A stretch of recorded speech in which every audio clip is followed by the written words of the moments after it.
I grew up as a real good girl, always home, don't go nowhere. As soon as I was introduced, the kind about to say I lose all down on the ground, walking up the bottom and it dragging. Hey YouTube, it's your girl Kim back with another video. So today I'm going to be dyeing this wig red. I called the wig Julia. I made it myself. I don't really wear it that much, and I figured, you know, since I'm not really a person who wears red, might as well just try it out since the wig is just sitting there. I'm not using it anyway. What you're gonna need for this video, I'm using 30 volume developer just because I think I'm gonna have to lift it twice before I actually put the dye on there, and I don't want to damage it too much, but I do want it to lift pretty high. As well as the basic white bleach powder. And in terms of the red color, I'm using Ion's Color Brilliance in red with the 10 volume developer, only because I'm depositing color. What you will also need is a mixing bowl. Now typically when I mix it, I just mix it until I like a consistency. I don't really mix it proportionately. I'm a little bit crazy that way. So yeah, stay tuned. Okay, so I'm back. I have my bleach all mixed up. I think I probably mixed too much, but it's okay.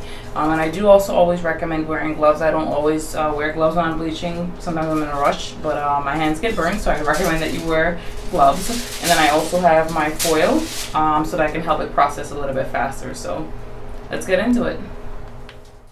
So you can see here where I've separated the hair and I've started to apply the bleach. You just want to make sure that you completely saturate the hair this way that all of the hair that you want to lifts. So I'm just going through and smoothing that out, make sure I get, you know, every piece of it because the hair is black, so you'll definitely see a difference if there's red or there's black spots.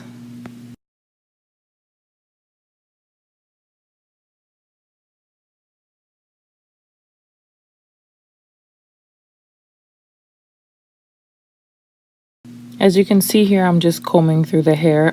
Basing the hair is one thing, combing it through is another, just to make sure again that every strand has been bleached. Now you can see that there's bleach all over the hair, and you can already see it started to lift. My foil method in the back is not a typical foil method, but again, it does work. And again, I use foils just because it helps to lift the hair just a little bit faster while it's processing. So just going through, combing those out, make sure I don't miss any spots, and then just wrapping them in foil.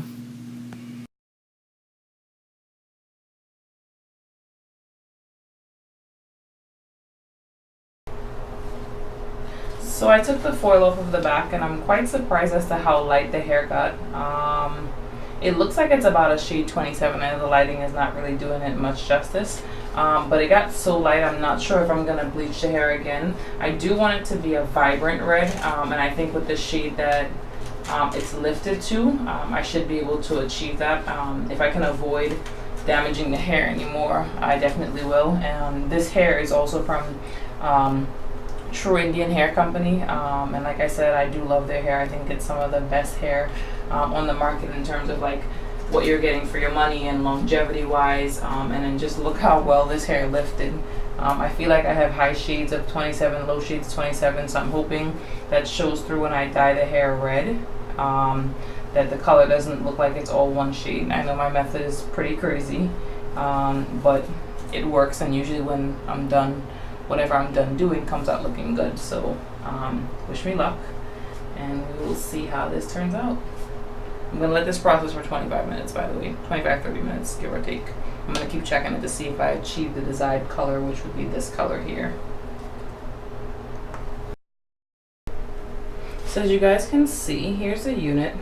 This is just one time of me lifting it. It got really light in some areas and then dark in others, which I don't mind. Like I said before, I don't mind it being lifted to different shades because I want the hair to have dimensions. I am probably going to lift the top just one more time because I want it to be a little vibrant. The back is like a lighter shade, as you can see from the front, but overall I'm really happy with how it lifted. I'm just going to be rinsing it out.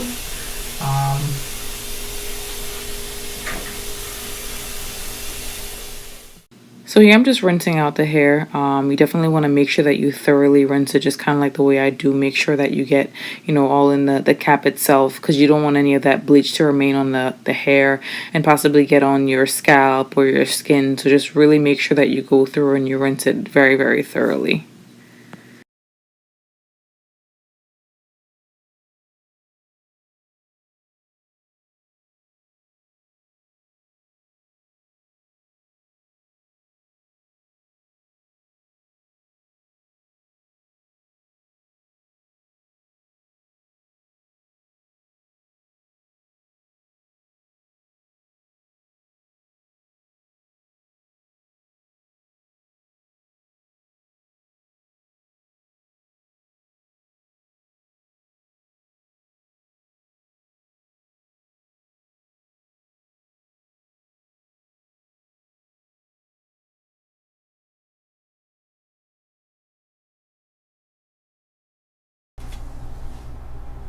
So this is the wig after it's air dried. I only lifted it once. I think it's light enough to achieve the look that I'm going for, so I'm not gonna lift it again.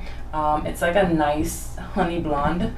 I'm not really going, I want it to be a red, but I'm not really going for like a loud red. I just want it to be a vibrant red. So I think this level is fine for the look that I'm going for. So I'm just gonna mix up my dye off camera and then come back and just start applying it.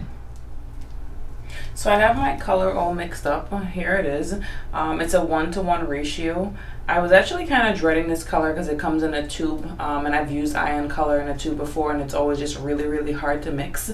So I'm not sure if they just like figured it out this time, but this was really easy to mix, which was a plus. So I'm just gonna start applying the color.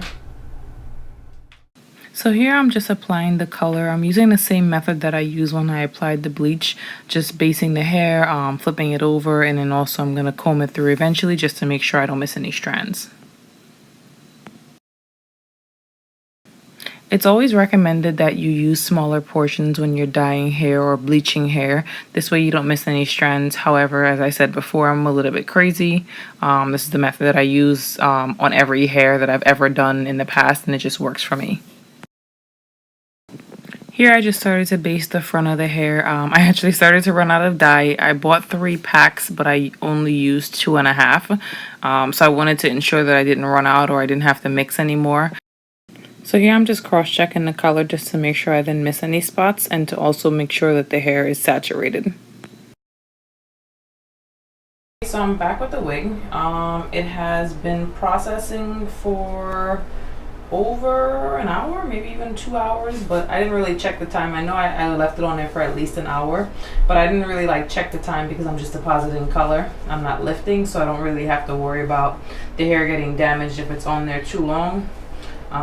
Worst case, the color will just be a little bit more vibrant, which I'm okay with because it's red, so why not? I'm just going through and checking just to make sure. Now there were some pieces just in the very back that are still like blonde, you can see right there. So I'm just rubbing the ends of this red into it.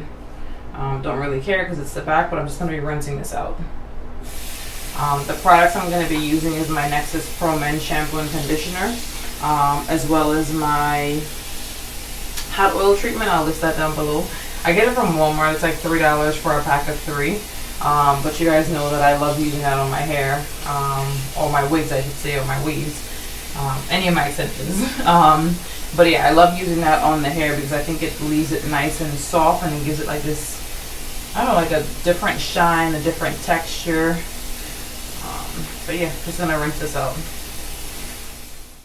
And just like with the bleach, you just want to make sure that you thoroughly rinse it. With the dye, however, you're thoroughly rinsing it for different reasons. Just because when you wear the wig and you wear your clothing, you don't want any of that dye just to bleed out on your clothing. So you want to make sure that you rinse any excess red completely out. So this is the finished product. It's a very pretty, very vibrant red. The lighting doesn't do it any justice. As you guys can remember, when I was bleaching it, I said it was lifting differently in different places, and you guys can kind of tell right here that some parts are really vibrant red and other parts are not. Which again I don't mind because when I'm doing color, I like for it to be different. But this is not for me. I've tried red in the past and decided just to step outside of my comfort zone and try it again. Maybe a more vibrant red would look different on me, but it looks the same and I still don't like it. And in addition to that, the wig, I think with bangs, makes my face look a little flat, so it's gotta go. Don't forget to like, comment, and subscribe down below. Also follow me on my other social media platforms. I am on Instagram at Kim's Life Vlog, and on Snapchat at Kim's Life Vlog 4. I'm mainly on Instagram, not really on Snapchat. I'm trying to get into that, but definitely make sure you follow me there. And if you have any questions, don't forget to put them down below. I do respond. Bye.